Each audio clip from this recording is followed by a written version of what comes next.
નમસ્કાર, શો ટાઈમમાં આપનું સ્વાગત છે. ભારતીય મજદૂર સંઘ દ્વારા ગુજરાતના ઔદ્યોગિક એકમોમાં શ્રમ કાયદાઓનું ઉલ્લંઘન થતું હોવા મામલે આવેદનપત્ર આપી રજૂઆત કરવામાં આવી છે.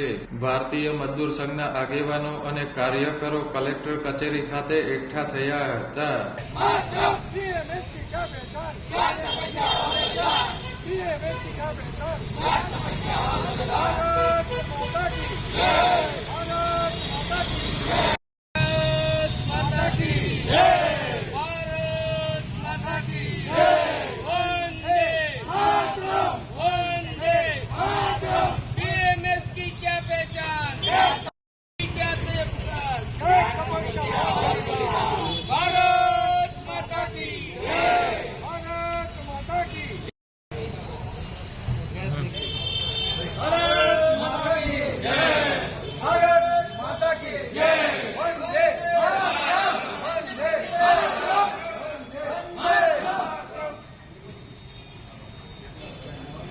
આગેવાનોએ અધિક નિવાસી કલેક્ટરને આવેદનપત્ર આપી રજૂઆત કરી હતી.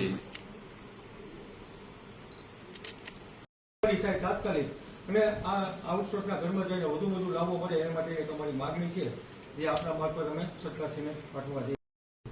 હમણાં કામના કલાકો 12 કલાક કામ કરી રહ્યા છે, વેતન 8 કલાકનું આપે છે, ESI, PF આવા કોઈ લાભો નથી મળતા. તાજેતરમાં જો સાહેબ હમણાં તમે જો હજીરા અને નોઈડામાં બહુ મોટો બનાવ બન્યો, લગભગ 25-30 હજાર કામદારો રોડ ઉપર ઉતરી ગયા અને ખૂબ ભારતીય મજદૂર સંઘ દ્વારા વિવિધ 5 જેટલા મુદ્દાઓ અંગે રાજ્ય સરકાર દ્વારા યોગ્ય કાર્યવાહી કરવામાં આવે તેવી રજૂઆત કરવામાં આવી છે.